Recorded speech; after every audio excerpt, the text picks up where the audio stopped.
Welcome to Freya's Fairy Tales, where we believe fairy tales are both stories we enjoyed as children and something that we can achieve ourselves. Each week, we will talk to authors about their favorite fairy tales when they were kids, and their adventure to holding their very own fairy tale in their hands. At the end of each episode, we will finish off with a fairy tale or short story read as close to the original author's version as possible.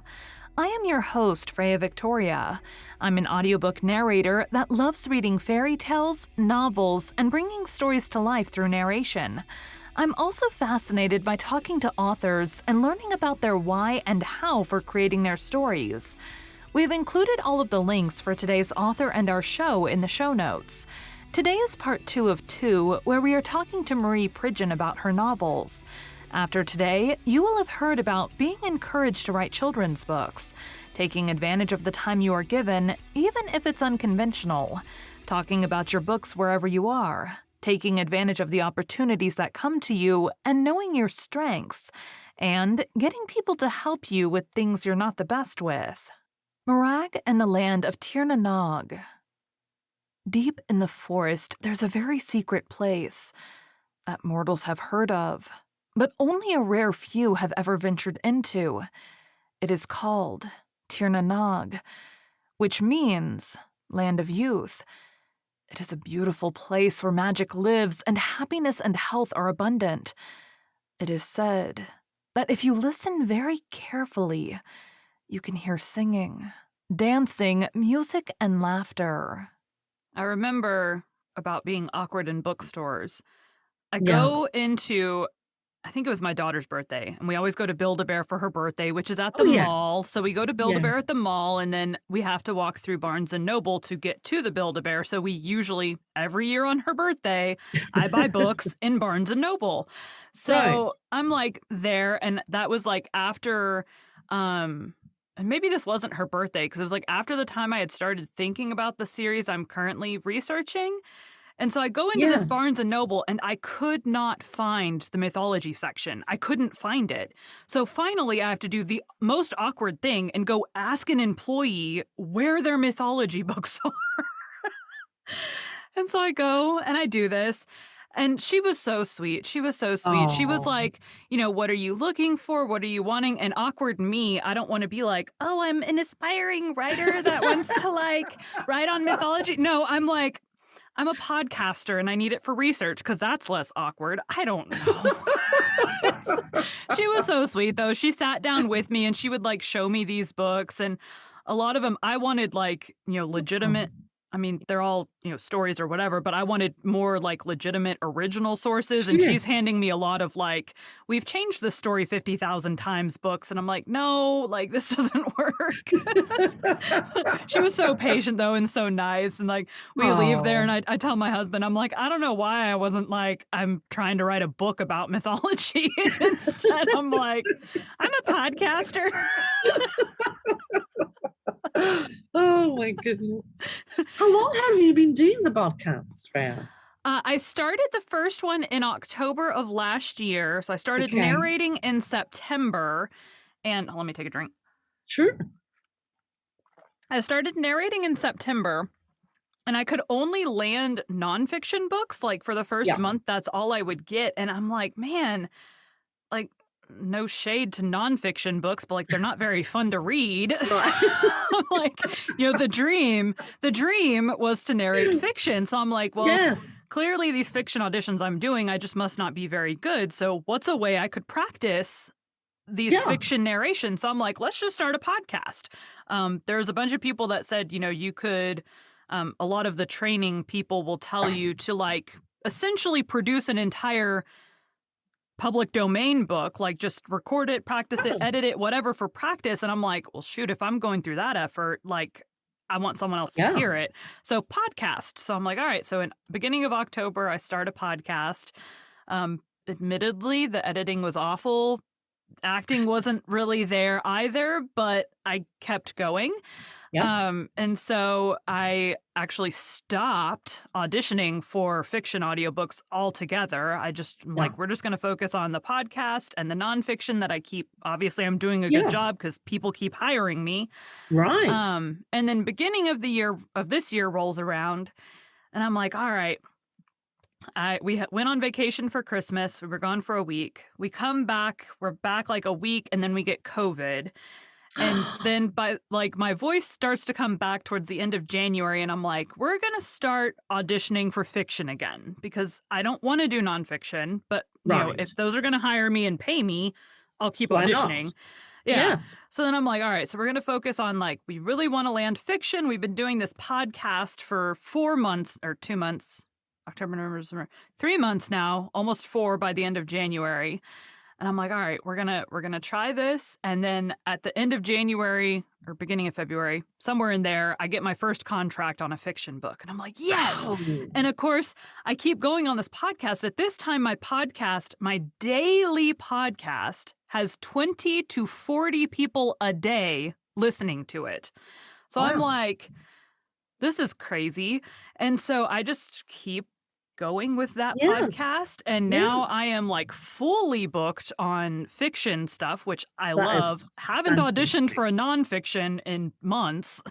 Oh, So that is that's fantastic. that's kind of how I got to where I am now. And of course, at the beginning, now I'm a little more picky because at the beginning it was like just Yeah. audition for everything and see what Yes. sticks. Like then you kind of Yes. learn um like one, just getting it under your belt of having actually produced one. It doesn't really matter what the book is at that point. Like you've just got one and now you can say, I have one. Um, Exactly. but then, as I started getting more and more and more, it was like, okay, now we need to be a little more picky because now we're having to like, book far out into advance, like far in advance. And Yes. like, I want to be working on stories that I want to read. And Yeah. so, Yeah. that's kind of where now it's a lot of fantasy and romance and Oh, like those kind of books. yes. So yeah, that is mostly now. In the last 2 weeks, I have done several books that I had never done before.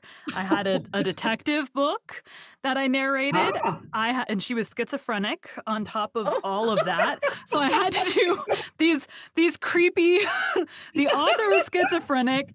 So I'm like, I want to be respectful to the author. Like I don't Right. want to do creepy voices if that's not what is in her Right. head. In her So I'm head. like, I don't want to be creepy and like that offends someone. So I asked her, what do your voices sound like? And so Yeah. she told me, and so that's what I did. And then I did the next book up was a romance, but it was he was from a mafia family and he was Oh. in the military and there was a murder. So it was like all these things together. Oh God. And then the one I'm working on now is a haunted house situation. Oh, I love that. So Love that. now I'm like, cool. So now I'm having to listen through audiobooks that are like thriller horror to like figure out Yeah. how these narrators, because I don't watch horror movies. Like it's not Right. my preferred. So I'm like, how do other narrators do it? Do it. Yes. Yes. That's So great. the next one up is just normal. It is totally in my wheelhouse. It is back to fantasy.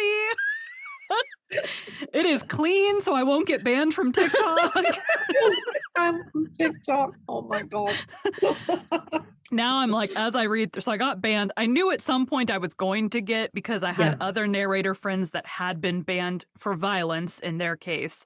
Because the book was a violent, actually, I think bullying Right. and violence she got banned for at different Oh. points. So I'm like, I know it's going to happen, but where is that sweet spot? Like, what is going to Right. trigger the ban?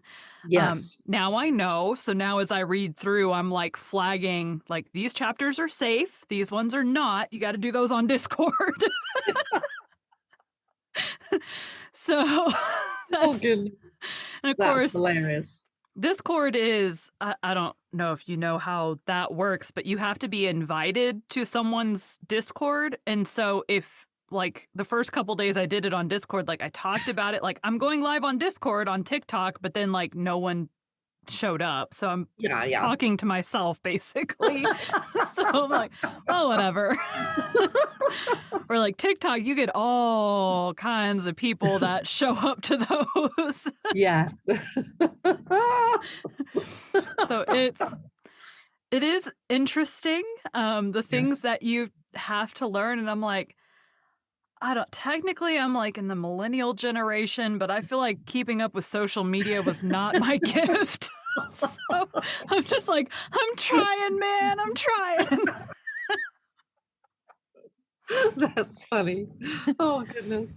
So, what That's are you funny. doing? Because I met you on TikTok. What are you Right. doing to, like you're talking about the books on TikTok, I've seen that. Yes. What Yes. else are you doing to kind of get the word out there at this point? At this point, because I work in a dental practice, and so I talk to the patients about the books and stuff like that. And I've gone to a few cons, but I myself, it's been difficult for me because I work so much, Mhm. and now in the next month or so, I'm going to have a kidney transplant. Oh, goodness.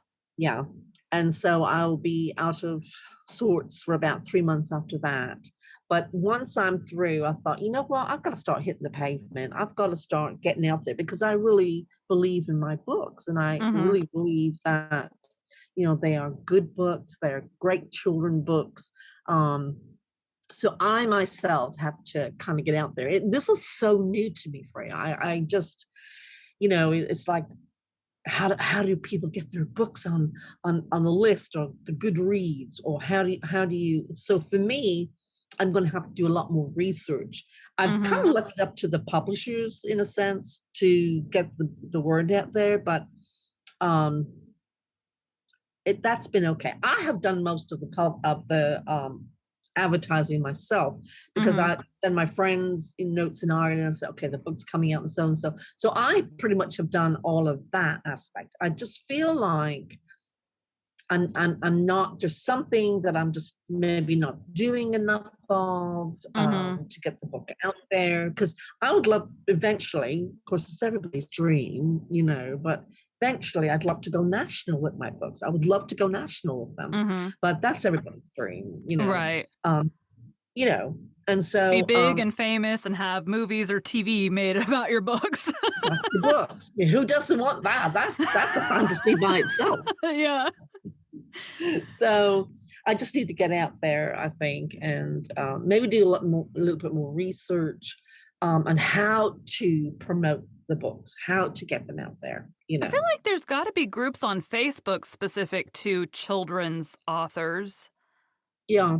maybe. Um, I know there are for, like, romance and other genres. I imagine right. children's has its There own are. There's thing. a couple of groups that I'm in, but you really don't get much traction there. They'll see your book and they'll like it or not, and then it goes away. And so, I mean, like, writers' advice groups, like, how they are promoting and stuff, not oh, okay. Excuse me. Okay, not I see what you're reading saying. groups. Not actually. Yeah, and probably need to look that up. I really need to. That's a good idea. I I probably need imagine to it's a lot of research that. I'm just, like, thinking myself that I imagine for kids, it would have to be a lot of going to the bookstores and doing live reading events. Right. And I probably and I thought about maybe doing some author days, in the bookstores if they would allow me to do some Mhm. author days, come in and have book signing and have an author day and read to the children and all that. And so I am thinking about doing that. Mhm.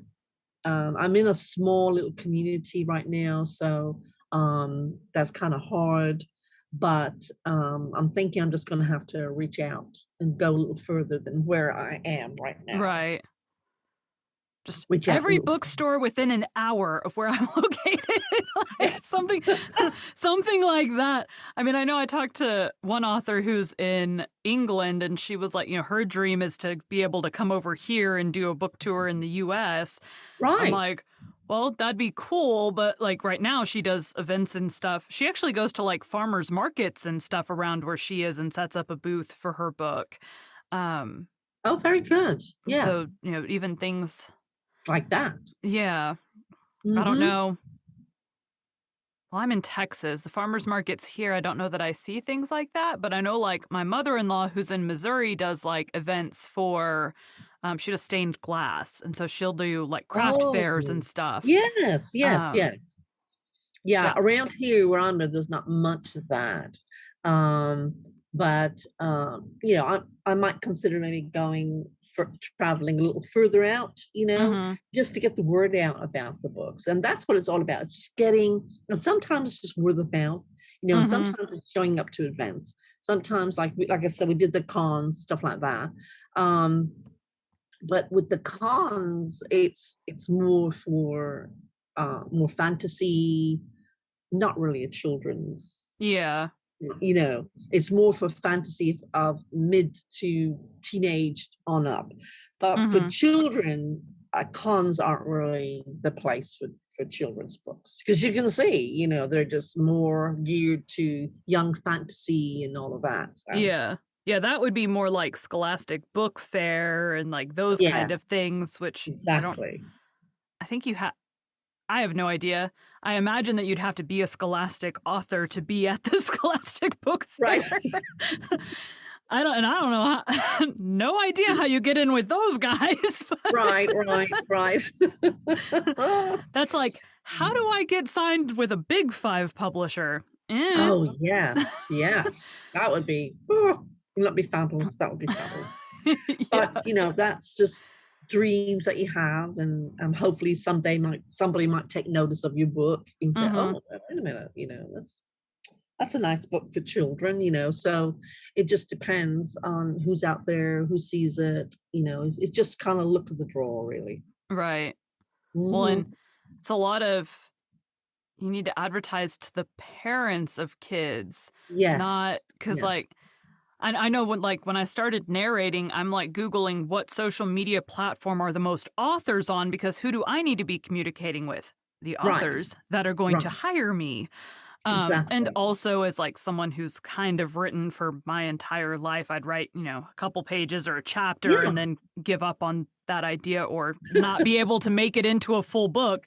You cannot Yeah. make a full book based on one chapter of content.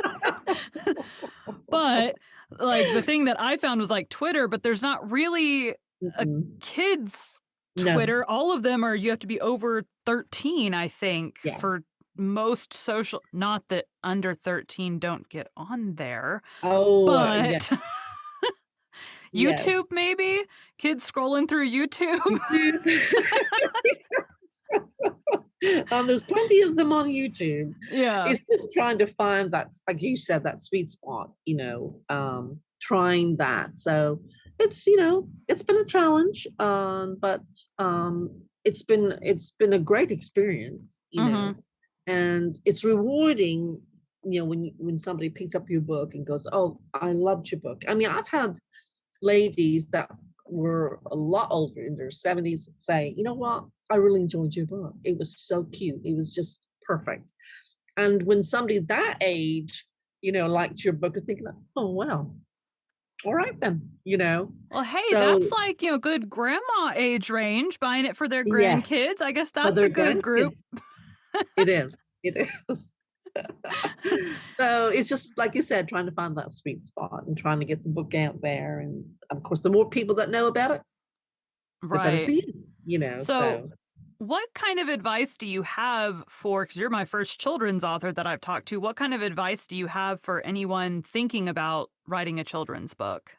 well, I think, make sure that when you are thinking about the book itself, of course, it has to be geared right to the children. You have to be Right. able to kind of get down into their level and be able to speak a language that they would understand. Mhm.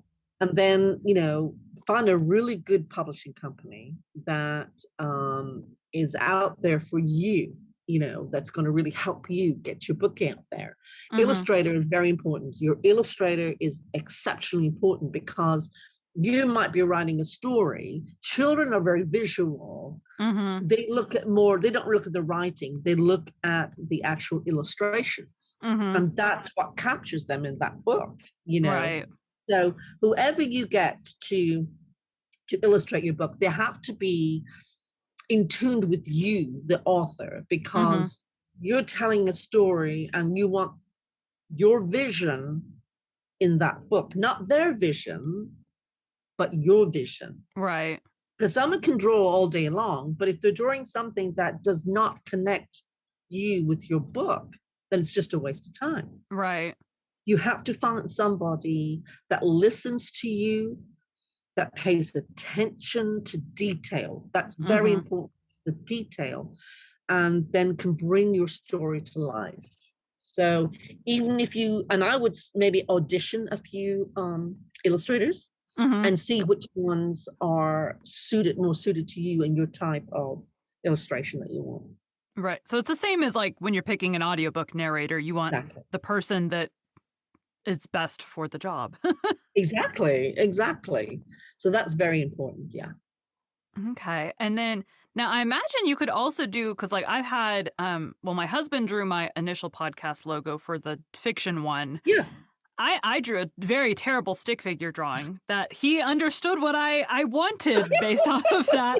But then we actually hired last month I was like, okay, we need to like, professionalize this at this Right. point. So I actually went to Fiverr and had a Oh, Fiverr artist do who yeah. did a gorgeous job. I love now the Oh. one for this podcast, I did that myself. And it's kind of the like the logo, like my idea was like have this book with all these Yeah. fairy tale things falling like you've got the book Oh, turned upside down and you're yes. like shaking it and these Thank you. things are falling out. So there's like the slipper and a frog and like those kind Yes. of things. So I did that one myself So in cute. Canva, but yeah, I feel like I mean, you could still self-publish, but for children's books, yeah, if you're really trying to learn the ropes and figure it out. I feel like publishers not the only way you could go, but probably the Right. easiest way to go. The easiest way to go, So yes. how did you Um, find yours? well, what happened was I had self-published, right? Right. And so I didn't have a clue what I was doing. It was Right. pages that were empty. So I brought the book to work one day, and this patient came in, and I had my book sitting on the table in the reception area. So she picks up my book, and she goes, "Hooray, did you write that book?" I said, "I did." She said, "The illustrations are phenomenal." She said, who's your publisher?" I said, "The publisher." "Oh, no." I said, "Probably I don't think anybody would be interested." She goes, "Well, I know of a publishing company that might be interested in you." She says, "Here's their number." She's called them. So 6 months go by. I hadn't Uh, called them. right. Oh God, I can't do this. So she comes back in every 6 months. She comes back and she says, "Did you ever get in contact with that publisher?" I said, "Oh, no, you know how I am." I said, "I'm very shy." She said, "You're going to have to, Marie. This book is so cute." So I called them, met with them, and they said, "What is the one thing you would like to change?" I said, "The whole bloody book." I said, "I want the whole cover changed." Because when I published, they had my name in big writing in the front. I was like, "Oh my God, it's just like, it's about you, Marie, and not really about the book." Right. So they just changed everything in that book, the cover, the layout. It was the layout of that book that really needed attention. And so they just did a beautiful layout on it, beautiful cover, and it was fantastic. They did a most fantastic job. Yeah. Okay. So So I was very fortunate. yeah, and that's I've had authors that it went the other way where like they weren't happy with their cover that the publisher did. So, I mean, it Yeah. kind of you really have to find that, like, one that gets you Yes. or, like, Yes. me, I'm writing grown-up books, Yes. um, but I'm like for me, I'm like, I don't want any publisher to be able to tell me and the same reason I'm not trying to join any podcast networks is, like, I wanna be Right. able to do what I wanna do and not have Exactly. someone tell me I can't do it, but, for kids' Exactly. books, you're not writing any content that or you Yes. shouldn't be writing any Right. content in a kid's book. No. And they gave me full access to what I wanted. They said, "Okay, tell me what you want in the front of the book," and I did that. And they did an excellent job. They gave me the right to pick what I wanted because, after all, it was my book. Mhm. And they did this in the second one as well. They allowed me to pick the cover and how I want it displayed. And so I'm very fortunate with them that way. They're very accommodating that way. Mhm. That's good. Now Yeah, they 'cause might that's suggest something, but right. And you might say, well, listen, I think this, but it's up to you. It's what you want. It's your book. And, Right. so I love that about them. And so they kind of give you that freedom to do that, which is great. So you did the initial formatting and stuff on your own with the Yes, first one? I did. Don't recommend that. Don't recommend that. Unless you are unless you are someone that is computer savvy, let's say, Right. and can can do all that stuff. At that point when I was trying, I luckily I could open up a computer, so I for me that's not computer great. I would say I would definitely go with publisher. Yeah. Mhm. Or even I know I've had a couple authors that they hired, people on Fiverr that's, like, Yeah, what they yeah, do you could is do that. Mhm. format books, but formatting, Exactly. a YA or an adult book is different from formatting a children's book because 'cause you've got the big Absolutely. pictures that have to be where, like, in an adult book, you might have, like, the line breaks are gonna be fancy Right. drawings or whatever, but you're not gonna have a Right. whole lot of pictures, No. maybe a map if it's a fantasy book and you've got this, world you're trying to illustrate, but that's Yes, usually, yes. in the front or the back of the book, and Right, then you're not gonna right. see it again. Exactly. No, you're right. You're absolutely right. But a children's book is right there. I mean, it's Yeah. right there. And so it has to be exactly formatted correctly to fit the page, Mhm. and everything. So you really have to have someone who knows what they're doing because if not, like it's bad. It's bad. So I guess you won't really have tips for getting in with publishers since you kind of got yours given to you sort of. It was kind of like handed to me in a Mhm. sense. And this publishing company, they didn't require any payment upfront or anything. Yeah, I've heard that is And so, scammy. yeah, but I've been with them now 2 years, and they never required any money up front or anything. They're very good. And I think too, it could be because they're veterans. They're both veterans, right? Mhm. And so they're trying to give back, I guess, to their community as well. Mhm. And they really want to help they really want to help authors to get off the ground and get their books out there. And so I've been very fortunate to have found the Jumpmaster Press group. They're really very, very good. And so do they have a lot of authors that I know you said they had They do. other authors. They do.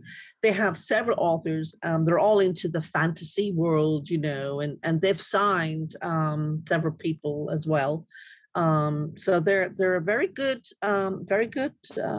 publishing company, and they give you a lot of advice. And if you have any questions, you just ring them, email, and they get back to you. And they don't say to you like, I want this done in 6 weeks. I want this done in a month. Mhm. It's when you're ready, I'll have your book. There's no deadlines as such, Which could be good and bad depending which on is good and bad, right? In Yeah. my case, it's good. There's no deadlines. Right. And like you said, sometimes you'd like to have maybe a deadline to really force you to get it done quicker, Right. and but for me, I mean, because I love writing the series, Mhm. because like I said, I met with the illustrator last week.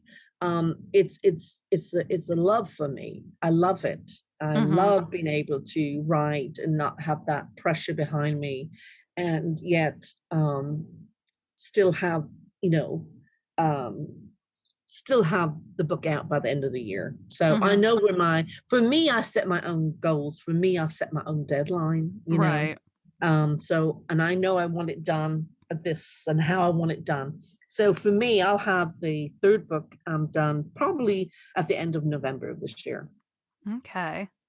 And I'll have the opportunity because I'm going to be at home, for 3 months, Right. able to do anything. So So I it'll be will have. like when you did book 1. That's it. That's it. Book one, we'll finish book three. So, but I do have other aspirations, other things I would like to do as well. So, and I think you and I have talked about that. Yep, yep. I'm gonna have to pick up a couple of your book or, copy of your books for my daughter because I think she'd like Oh, the well, thank fairies you. and the stuff Yes. like that. She, right now we're working through Harry Potter, but she loves, Oh, like, yes. dragons and just stories in Oh, general. yes. But especially, like, with picture books, she'll be like she can read, I mean, she's 7, but she'll still, like, just look at the pictures and, like, make up her own Yeah. story with these pictures. Oh. And she tells me and my husband now, like, "I'm gonna be a writer when," because my husband's also writing a book, so, like, both of us are, Oh, is um he? Yes, yes. wonderful. So she's like, when I grow up, I wanna, write a book and I wanna, like, narrate audiobooks, and I wanna, like, do all the things that we Oh, do." yes, So, yes. but that's always something that, I remember reading since I was a kid, Yeah. um, and, like, I just think it's something important for kids, like, it's like even if it's a chapter a day, just, like, being immersed in a Yes. story, Yes. I feel like is so important for any kid growing up, Oh, absolutely it is. no, Yes. and I mean, each kid's gonna have their, it may not be dragons, and it may Right, not be magic that your kid likes, but right, there's gonna be something that your kid likes. right, right. Take them like we do with our daughter. Take them, set them loose in the children's section. Let them pick what book looks good Yes, to you, and then exactly. go from there. So, No, we it's read very true. I think technically Harry Potter's geared a little bit older than 7, but Mhm, she likes mhm. it so far. Yeah. We were reading a different series and it got a little scary for her, so she, Oh, wanted to take a break and wait till she's a great. little bit older for that one. Which I'm like, "It's fine." It had, like, this creepy witch in the woods, and she just didn't well, and of course, I'm doing this Yeah. creepy witch voice. She's like, "It's scary, mommy." I'm like, "I'm sorry." Oh, oh. But in Poor our thing. house, you get, the full production of the voices and Yes, stuff with yes. it, so She's thinking, "Oh my god." she's at one point, she had, like, a blanket pulled over her head, and I'm like, "Uh-oh." Mommy got a little too creepy with the creepy Yeah, witch voice. that's so funny. Oh goodness. That is what we do in our house, but she does have Oh, a lot of, like, the, um, what is his name? Ron Doll books. He mhm. does, like, rewrites on fairy tales and stuff. Oh, okay. It's Dahle, I think. I can't remember what his first name is. She has, like, that series of books. We have, like, the Magic Tree House, Oh, yeah. at least a collection of those. I have no idea how many of those there actually are. Yeah. But yeah, so we try to keep, like, every year at Christmas, she gets some age appropriate series so that we can read through it Very during the good. That's year. so brilliant. I'm glad to do that. That's really good, and the interest of love of reading is so Mhm. important, you know? So that's great that you do that for her. It's actually a wonderful gift that you're giving her. Yeah, I'd come across that in a parenting group at one point for Christmas, do like something to wear, something to read, and then like something that they want for fun or whatever, Right, being like, right. the main parts Ah, of this Christmas present. So I'm like, yeah. okay, so that's kind of now she gets more than 3 things for Christmas, but we always make sure there's something new, Yes, some new yes. outfit and some new book series, and then, Oh, whatever yes. big fun thing. This year it was a surprise for her, but she loves what she got. Yeah. But it was like, you never know what you're getting for Christmas. But I think she would enjoy the fairy books that you've written, so I'll Oh, thank you so have to much. pick them up, and you need to get yourself into some bookstores. I do. You're right. I've got to do that, you know. Yeah, I got to do that, and I need to do that. Really, I need to do that. So I'm going to put my big girl panties on and do that. I wanna say thank you so much for coming Oh, on today. you're so kind. Thank you, Freya. I really enjoyed talking with you. You are a pleasure. You've made this so easy. It was comfortable. It was lovely. It was a great experience. Thank you so much. No problem, and you have make one step, do one thing to help Yes, you. yes, I will. I will see you around TikTok. You have a good Yes, you day. will. All right, Freya. Thank you. Have a great day. You too. Bye. Bye. Marie also loved the story of the wooing of Becfola that her grandmother would tell her. The Wooing of Becfola is a story included in Irish fairy tales, which is a retelling of 10 Irish folk tales by the Irish author James Stephens.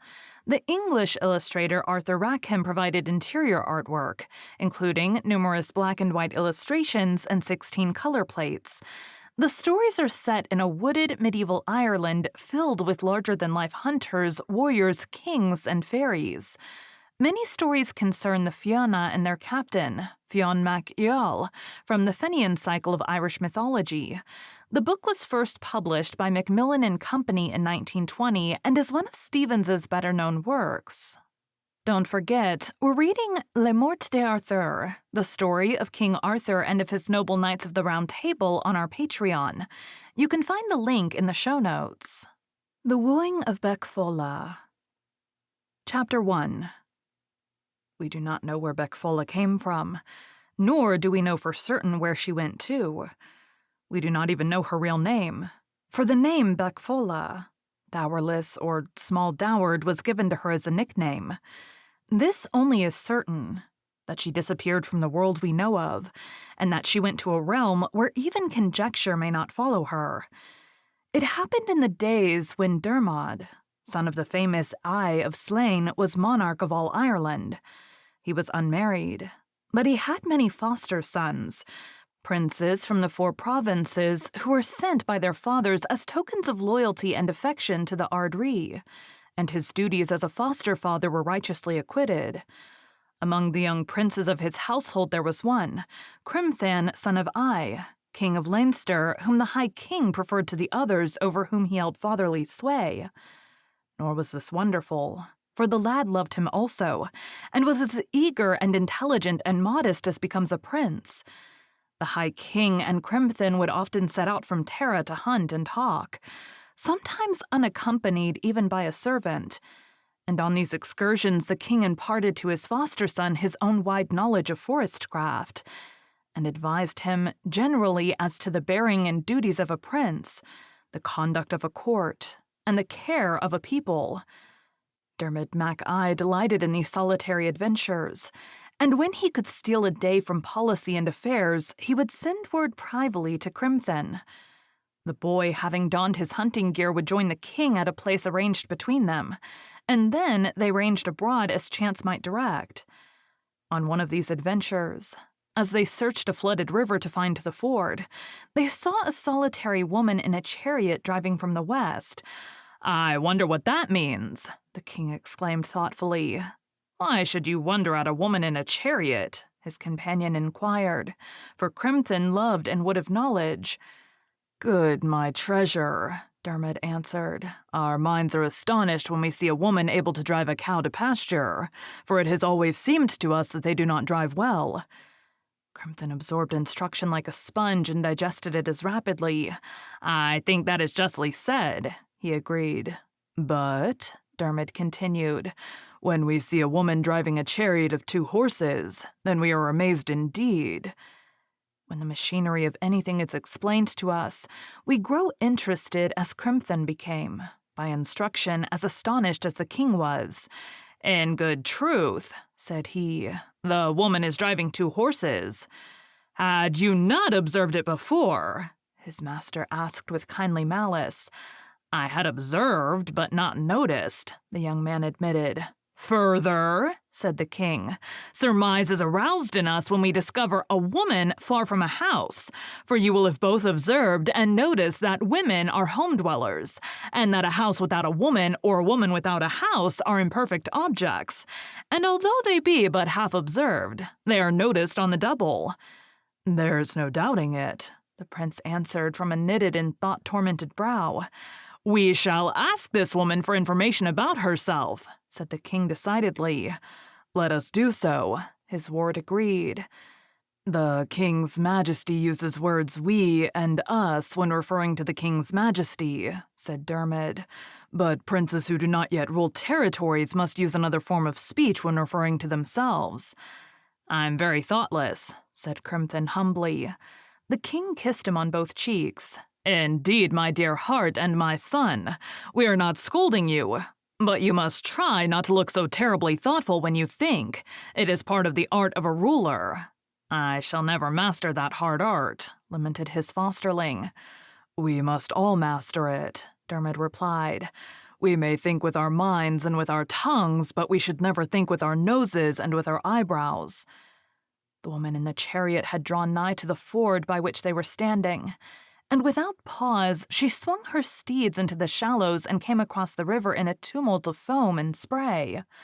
Does she not drive well? Cried Crimson admiringly. When you are older, the king counseled him, you will admire that which is truly admirable, for although the driving is good, the lady is better. He continued with enthusiasm. She is in truth a wonder of the world and an endless delight to the eye. She was all that and more. And as she took the horses through the river and lifted them up the bank, her flying hair and parted lips and all the young strength and grace of her body went into the king's eye, and could not easily come out again. Nevertheless, it was upon his ward that the lady's gaze rested, and if the king could scarcely look away from her, she could, but only with an equal effort, look away from Crimson. "Halt there!" cried the king. "Whom should I halt for?" the lady demanded, halting all the same, as is the manner of women, who rebel against command and yet receive it. "Halt for Dermot!" "There are Dermods and Dermods in this world," she quoted. "There is yet but one Ardri," the monarch answered. She then descended from the chariot and made her reverence. "I wish to know your name," said he. But at this demand the lady frowned and answered decidedly, "I do not wish to tell it. I wish to know also where you come from and to what place you are going." "I do not wish to tell any of these things." "Not to the king?" "I do not wish to tell them to anyone." Crimson was scandalized.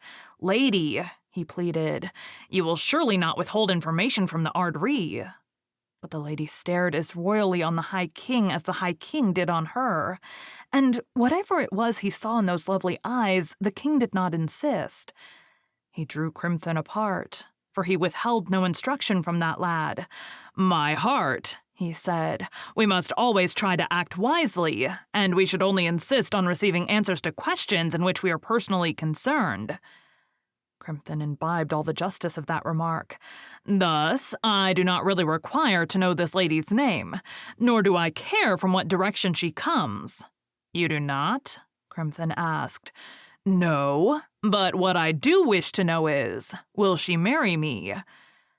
"But, my hand, that is a notable question," his companion stammered. "It is a question that must be answered," the king cried triumphantly. "But," he continued, "to learn what woman she is, or where she comes from, might bring us torment as well as information. Who knows in what adventures the past has engaged her?" And he stared for a profound moment on disturbing, sinister horizons, and Crimson meditated there with him. "The past is hers," he concluded, "but the future is ours, and we shall only demand that which is pertinent to the future." He returned to the lady. "We wish you to be our wife," he said, and he gazed on her benevolently and firmly and carefully when he said that, so that her regard could not stray otherwhere. Yet even as he looked, a tear did well into those lovely eyes, and behind her brow a thought moved of the beautiful boy who was looking at her from the king's side. But when the High King of Ireland asks us to marry him, we do not refuse, for it is not a thing that we shall be asked to do every day in the week, and there is no woman in the world that would love to rule it in terra. No second tear crept on the lady's lashes, and with her hand in the king's hand they paced together towards the palace, while behind them, in melancholy mood, Crimson Mac Eye led the horses and the chariot. Chapter 2. They were married in haste, which equaled the king's desire, and as he did not again ask her name, and as she did not volunteer to give it, and as she brought no dowry to her husband and received none from him, she was called Becfola the Dowerless. Time passed, and the king's happiness was as great as his expectation of it had promised, but on the part of Becfola no similar tidings can be given. There are those whose happiness lies in ambition and station, and to such a one, the fact of being queen to the High King of Ireland is a satisfaction at which desire is sated. But the mind of Becfola was not of this temperate quality, and lacking crimson, it seemed to her that she possessed nothing. For to her mind, he was the sunlight in the sun, the brightness in the moonbeam. He was the savor in fruit and the taste in honey. And when she looked from crimson to the king, she could not but consider that the right man was in the wrong place. She thought that crowned only with his curls, Crimson Mac Eye was more nobly diademed than are the masters of the world, and she told him so. His terror on hearing this unexpected news was so great that he meditated immediately flight from Terra. But when a thing has been uttered once, it is easier said the second time, and on the third repetition it is patiently listened to. After no great delay, Crimson Mac Eye agreed and arranged that he and Becfola should fly from Terra, and it was part of their understanding that they should live happily ever after.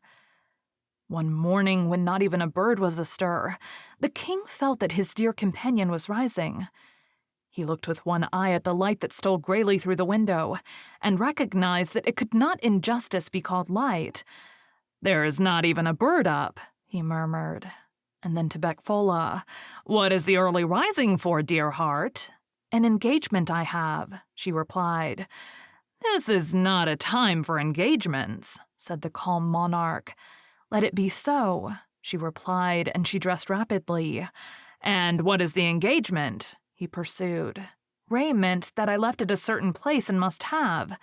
8 silken smocks embroidered with gold, 8 precious brooches of beaten gold, 3 diadems of pure gold." "At this hour," said the patient king, "the bed is better than the road." "Let it be so," said she. "And moreover," he continued, "a Sunday journey brings bad luck." "Let the luck come that will come," she answered. "To keep a cat from cream or a woman from her gear is not work for a king," said the monarch severely. The Ard Righ could look on all things with composure, and regard all beings with a tranquil eye. But it should be known that there was one deed entirely hateful to him, and he would punish its commission with the very last rigor. This was a transgression of the Sunday. During 6 days of the week, all that could happen might happen so far as Dermot was concerned. But on the 7th day, nothing should happen at all if the High King could restrain it. Had it been possible, he would have tethered the birds to their own green branches on that day, and forbidden the clouds to pack the upper world with stir and color. These the king permitted, with a tight lip, perhaps, but all else that came under his hand felt his control. It was his custom when he arose on the morn of Sunday to climb to the most elevated point of Terra, and gaze thence on every side, so that he might see if any fairies or people of the Sidhe were disporting themselves in his lordship. For he absolutely prohibited the usage of the earth to these beings on the Sunday, and woe's worth was it for the sweet being he discovered breaking his law. We do not know what ill he could do to the fairies, but during Dermot's reign the world said its prayers on Sunday, and the she-folk stayed in their hills. It may be imagined, therefore, with what wrath he saw his wife's preparations for her journey. But although a king can do everything, what can a husband do? He rearranged himself for slumber. "I am no party to this untimely journey," he said angrily. "Let it be so," said Becfola. She left the palace with one maid, and as she crossed the doorway, something happened to her. But by what means it happened would be hard to tell, for in the one pace she passed out of the palace and out of the world, and the second step she trod was in Fairy. But she did not know this. Her intention was to go to Clúan de Chillac to meet Crimson. But when she left the palace, she did not remember Crimson any more. To her eye, and to the eye of her maid, the world was as it always had been, and the landmarks they knew were about them. But the object for which they were traveling was different, although unknown, and the people they passed on the roads were unknown, and were yet people that they knew. They set out southwards from Terra into the Duffrey of Leinster, and after some time they came into wild country and went astray. At last Becfola halted, saying, "I do not know where we are." The maid replied that she also did not know. "Yet," said Becfola, "if we continue to walk straight on, we shall arrive somewhere." They went on, and the maid watered the road with her tears. Night drew them on, a gray chill, a gray silence, and they were enveloped in that chill and silence, and they began to go in expectation and terror, for they both knew and did not know that which they were bound for. As they toiled desolately up the rustling and whispering side of a low hill, the maid chanced to look back.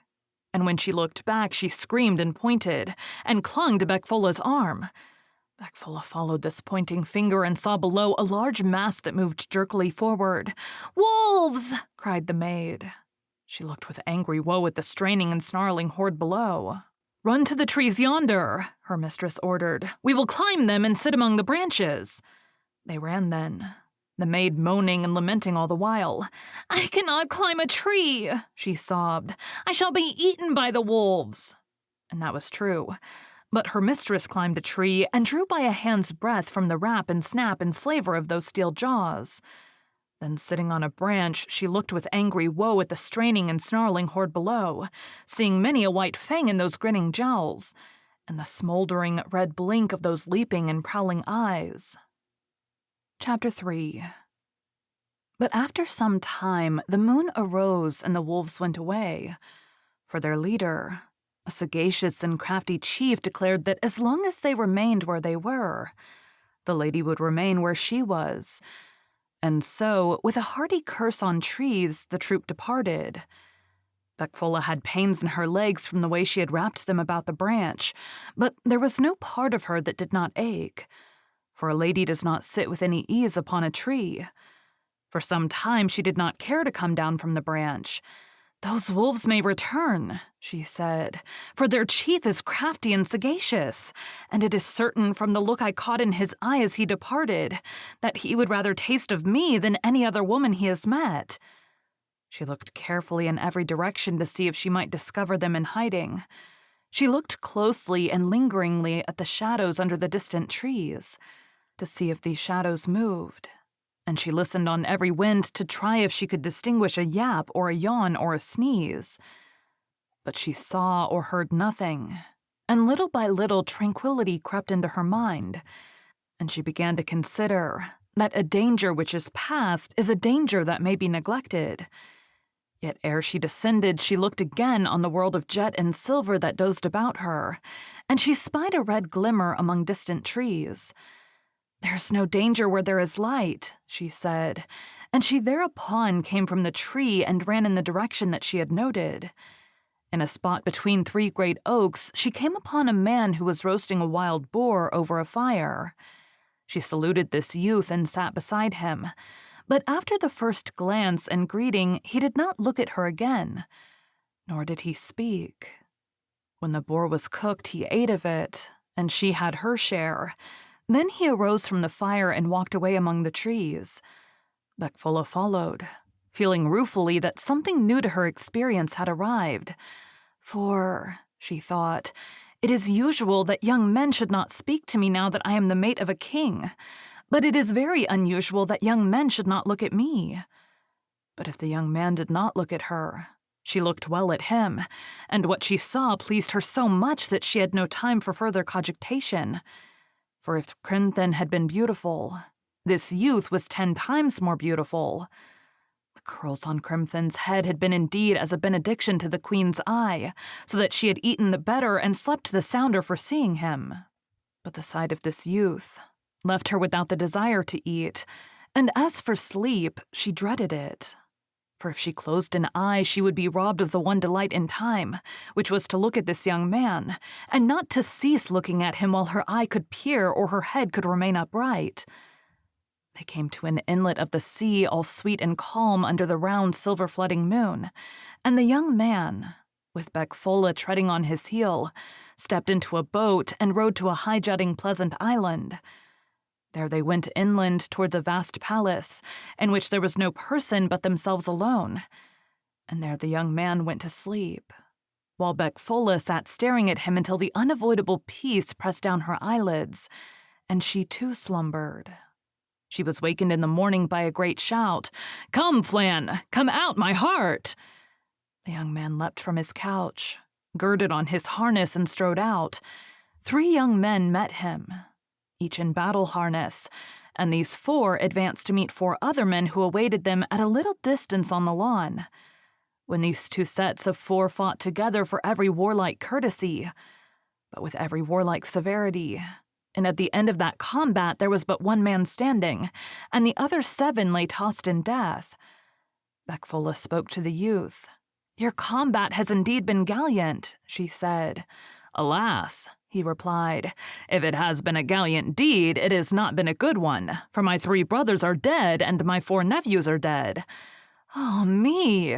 cried Becfola. "Why did you fight that fight?" "For the lordship of this island, the Isle of Fadak, son of Dal." But although Becfola was moved and horrified by this battle, it was in another direction that her interests lay. Therefore she soon asked the question which lay next to her heart. "Why would you not speak to me or look at me?" "Until I have won the kingship of this land from all claimants, I am no match for the maid of the High King of Ireland," he replied. And that reply was like balm to the heart of Becfola. "What shall I do?" she inquired radiantly. "Return to your home," he counseled. "I will escort you there with your maid, for she's not really dead, and when I have won my lordship, I will go seek you in Tara." "You will surely come?" she insisted. "By my hand," quoth he, "I will come." These 3 returned then, and at the end of a day and night they saw far off the mighty roofs of Tara, massed in morning haze. The young man left them, and with many a backward look, and with dragging, reluctant feet, Becfola crossed the threshold of the palace, wondering what she should say to Dermot and how she could account for an absence of 3 days' duration. Chapter 4. It was so early that not even a bird was yet awake, and the dull gray light that came from the atmosphere enlarged and made indistinct all that one looked at, and swathed all things in a cold and livid gloom. As she trod cautiously through dim corridors, Becfola was glad that, saving the guards, no creature was astir, and that for some time yet she need account to no person for her movements.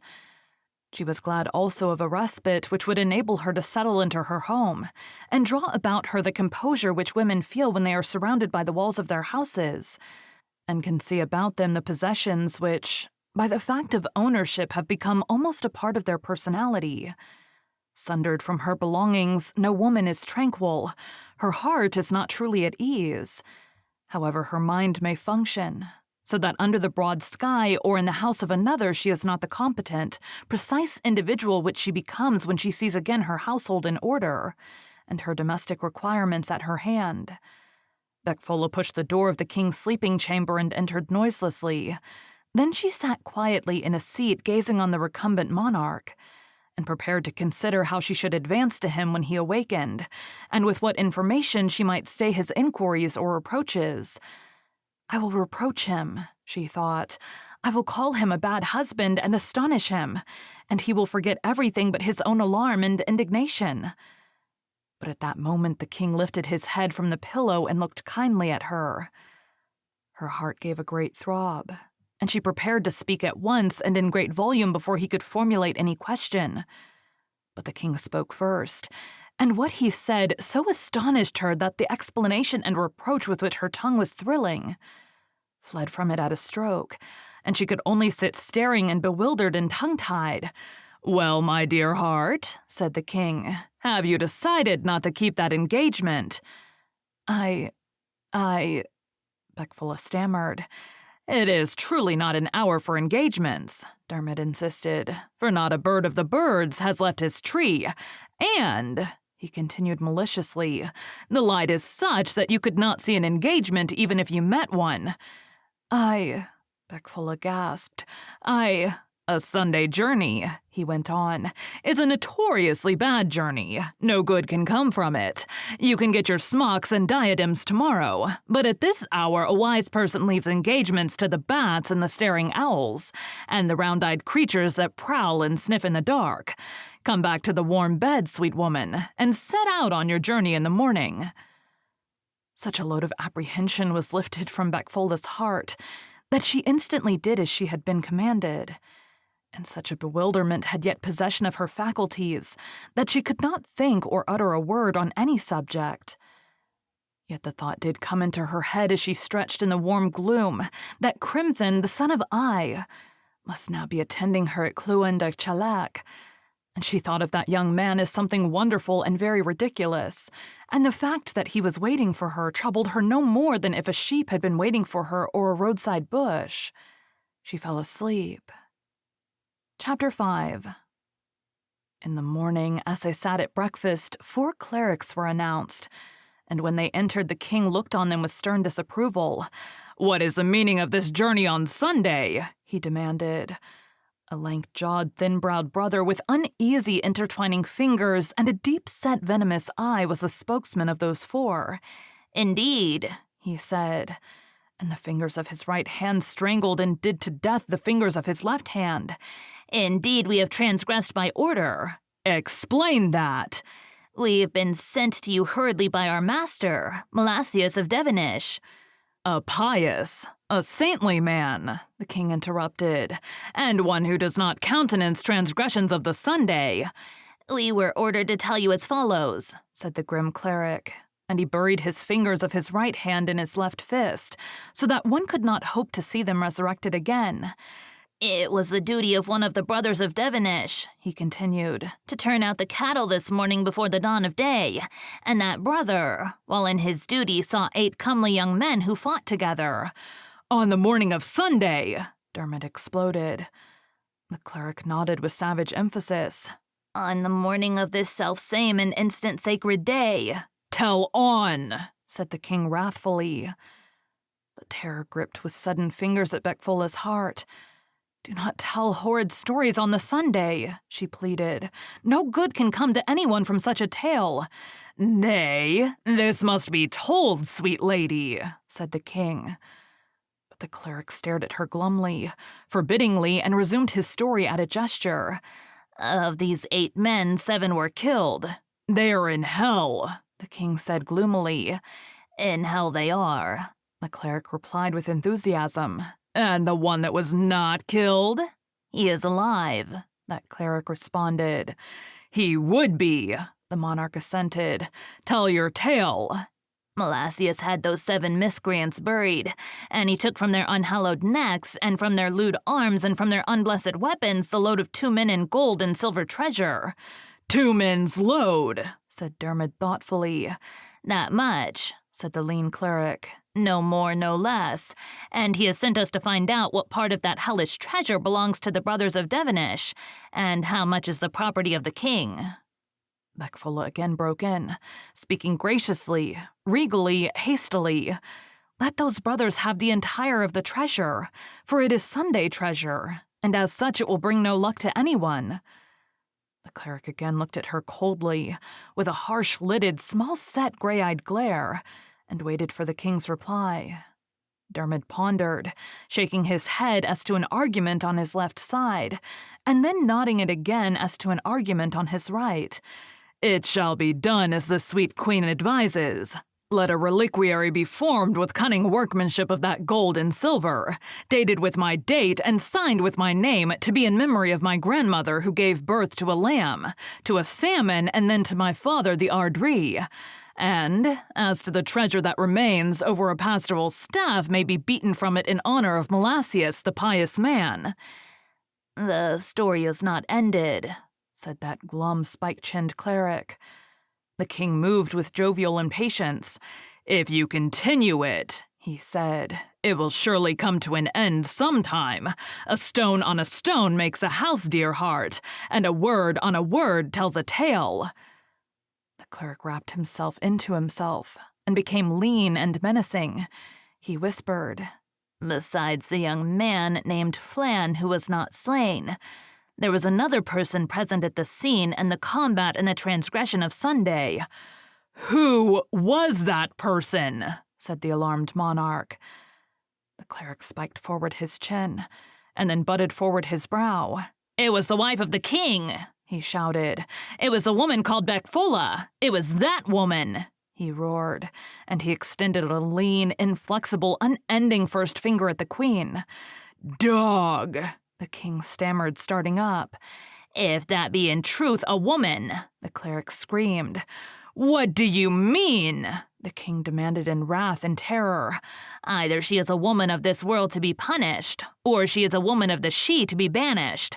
But this holy morning she was in the Sidhe, and her arms were about the neck of Flann." The king sank back in his chair, stupefied, gazing from one to the other, and then turned an unseeing, fear-dimmed eye towards Becfola. "Is this true, my pulse?" he murmured. "It is true," Becfola replied, and she became suddenly to the king's eye a witness and a stare. He pointed to the door. "Go to your engagement," he stammered. "Go to that Flann." "He is waiting for me," said Becfola with proud shame, "and the thought that he should wait wrings my heart." She went out from the palace then. She went away from Tara and in all Ireland, and in the world of living men she was not seen again, and she was never heard of again. Thank you for joining Freya's Fairy Tales. Be sure to come back next week to hear J.L. Castin's journey to holding her own fairy tale in her hands, and to hear one of her favorite fairy tales.